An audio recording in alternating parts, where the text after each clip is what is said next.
From our central London studio by American journalist Beth Gardner. Good morning to you. What can we expect in this next debate? And don't say the unexpected.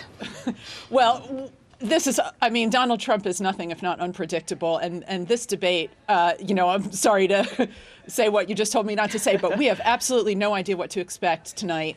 And that is why, millions and millions of people are going to be tuning in. I think certainly some of Trump's advisors holed up in Trump Tower yesterday and today will certainly be urging some sort of a heartfelt apology, a statement of contrition, the sort of sober approach that is obviously not in, Trump's usual style. And he has been threatening, even in that videotaped apology statement that came out late the other night, to start raising Bill Clinton's sexual history and trying to drag Hillary through that. So, certainly that is a possibility for tonight. I think it's going to be an extraordinary debate. And, I think it's absolutely impossible to know what to expect from it. Well, what are his possible options now? Is it a matter of damage limitation, or do you think he'll probably be on the attack? Well, I imagine, from what we've seen of Trump's sort of psyche up until now, that he does not think he's done anything wrong. He very much is sort of the style of going on the attack when he feels under attack. So I think it's entirely possible that he may do that. And I think, the more pertinent question at this point may not be what Trump's options are, but what the Republican Party's options are. Because as your report just showed, yesterday we really saw the dam break.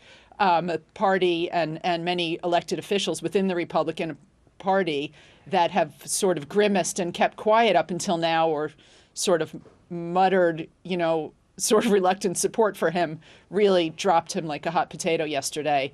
That's likely to continue. Well, there's even been talk of Republican donors wanting to find a new nominee. I mean, is that a realistic prospect, do you think, at this stage? Well, not only Republican donors, but many Republican office holders yesterday were making noises about that and expressing their desire for Trump to step aside and for his vice presidential nominee, Mike Pence, to take his place. There's no mechanism for the Republican Party to get rid of him.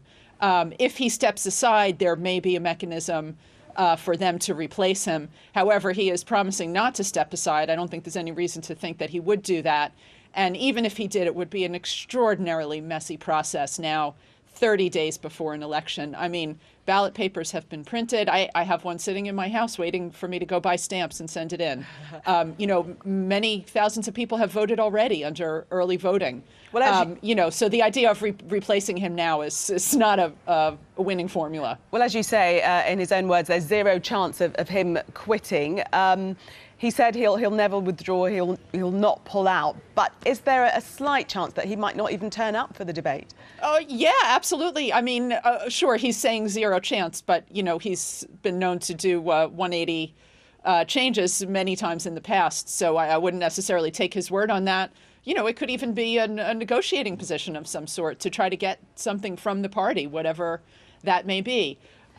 Could he decide not to turn up tonight? Absolutely. We have no idea. It's hard to see what he could achieve by turning up. It's hard to see a good outcome at this point.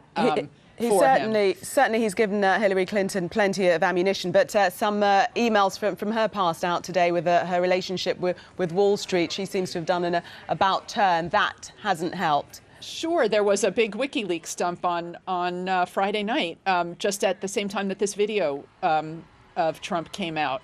So, it's true that I think in politics, one of the greatest skills you can have is to be lucky in your opponent. Hillary has been very lucky in her opponent in this case. He's been difficult to deal with, certainly. But yeah, as you say, had this video not emerged of Donald Trump with these, extraordinarily offensive statements, I think we'd be talking about something else. We'd be talking about, the Hillary speeches to Wall Street, to Goldman Sachs, her comments about trade and other things which are, being utterly overshadowed. Beth, all I can say to you now, get the coffee in, because I'm sure you'll be up at 1 a.m. watching the debate Yeah, live. It's going to be quite a night. It will be. Thanks for speaking to us this morning. Thank you.